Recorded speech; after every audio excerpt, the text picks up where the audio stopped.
गीता एक भारत में बहुत ही प्रतिष्ठित और पूरे विश्व के अंदर प्रतिष्ठित ग्रंथ है और हिंदू धर्म का ये बहुत ही आध्यात्मिक सामाजिक ग्रंथ है। और इस ग्रंथ की उपयोगिता और इस ग्रंथ की पवित्रता इस बात में है कि हमारे भारतीय समस्त कोर्ट के अंदर गीता पर हाथ रख करके कोई भी स्टेटमेंट देता है, शपथ लेता है, तो इस बात की गीता पर हाथ लेकर शपथ लेता है कि जो कुछ कहूंगा सच सच कहूंगा, सच के अतिरिक्त कुछ नहीं कहूंगा। इससे हम अंदाज लगा सकते हैं कि गीता हमारी भारतीय संस्कृति का कितना पवित्र ग्रंथ है। गीता महाभारत के समय में लिखा गया था और सबसे बड़ी विशेषता की बात यह है कि गीता युद्ध के समय में लिखी गई थी। गीता में कुल 18 अध्याय है और वो 18 अध्याय 18 दिन तक युद्ध चला था। कौरवों और पांडवों के अंदर हरियाणा के कुरुक्षेत्र के मैदान के अंदर 18 दिन तक युद्ध चला था। उसकी परिणति जो है वो गीता है। और युद्ध के समय में अर्जुन जो मुख्य रूप से पांडवों की तरफ से लड़ रहा था, उसने समर्पण कर दिया कि मैं किससे युद्ध करूं। सामने मेरे जो है मेरे भाई है, भतीजे हैं, दादा है, दादी है, नाना है, तो इस तरीके से वो मेरे परिवार के सदस्य हैं। उनसे मैं कैसे युद्ध करूं, उनको कैसे मारूं।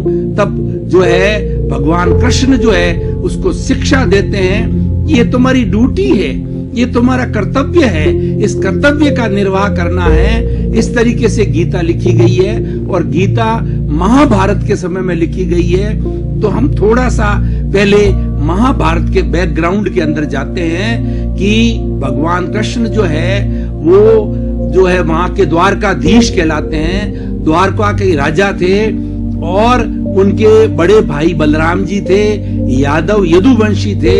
और जो जैन परंपरा के 23वें तीर्थंकर नेमिनाथ है, उनके चचेरे भाई जो है भगवान कृष्ण थे। और कुंती जो पांडवों की माता थी, वह कुंती जो कृष्ण भगवान की बुआ थी। और इधर जो कौरव है वो धृतराष्ट्र के पुत्र थे। ये 100 भाई थे।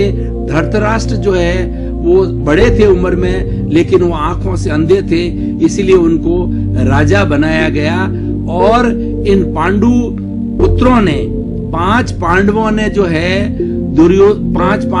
है दुर्योधन से और धृतराष्ट्र से ये कहा कि हमारा इंद्रप्रस्थ है वो हमें दे दिया जाए। हम कोई भी विवाद नहीं चाहते, कोई भी लड़ाई नहीं चाहते। लेकिन दुर्योधन जो है बहुत हठी था और एक कुसंगत का व्यक्ति था। और उनके देखिए उस वक्त में द्रोणाचार्य जैसे बड़े बड़े गुरु थे और विश्व पितामह जैसे उनके तो मार्गदर्शक थे, लेकिन फिर भी जो है दुर्योधन हठी, कुसंगति और वो कुलक्षणों का होने के कारण वो किसी बात के अंदर जो है वो एग्री नहीं हुआ। और उनको यहां तक कह दिया, भगवान कृष्ण ने जो है खूब बीच बचाव किया कि युद्ध है एक नुकसान का कार्य है। युद्ध में जन की हानि होगी, धन की हानि होगी और बहुत बड़ा ऐसा नुकसान होगा जिसकी भरपाई नहीं की जा सकती है। उन्होंने इसके बीच में बहुत मध्यस्थता की और शांति दूत बनकर के भी धृतराष्ट्र के सामने गए, दुर्योधन के सामने गए और प्रस्ताव रखा अंतिम कि जो 5 गांव जो है इन आप पांडवों को दे दीजिए, एक भाई के पास में एक एक गांव रहेगा। लेकिन उस बात को भी न माना गया, तो आखिर में कोई विकल्प नहीं था। तो ये महाभारत का युद्ध हुआ। और महाभारत का युद्ध आपको एकदम अच्छी तरह से सबको, हम भारत में रहने वाले हैं, सबको मालूम है। और उसके अंदर द्रौपदी का चीर हरण तक हुआ। द्रौपदी जो है वह इन 5 ही जो है भाइयों की पत्नी थी और उसका एक ऐसा ही पूर्व जन्म का संयोग था कि उनके 5 पति हो गए। ऐसा कहा जाता है कि अर्जुन जो है उनको संयमवर में जीत करके जो है वो द्रौपदी को लेकर के आए थे। और 5 भाइयों के अंदर इतना प्रेम था कि वो साथ साथ रहते थे। माँ के पास में गए तो माँ कोई काम में, कुंती कोई काम में व्यस्त थी, तो वो उसका जो है कोई मतभेद नहीं था, किसी भी अपने पुत्रों पर समान प्रेम था, समान वात्सल्य था।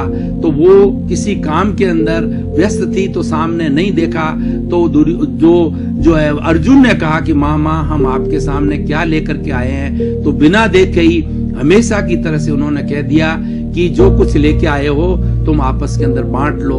तो अब ये जो बात बहुत बड़ा, अब एक स्त्री को कैसे बांटा जा सकता है, लेकिन ये जो है वो द्रौपदी है, उसने भी देखा कि माँ की जो आज्ञा का जो है सत्कार करना है, और उसके पूर्व जन्म का योग भी था कि उसको 5 पति के रूप में उनको स्वीकार करने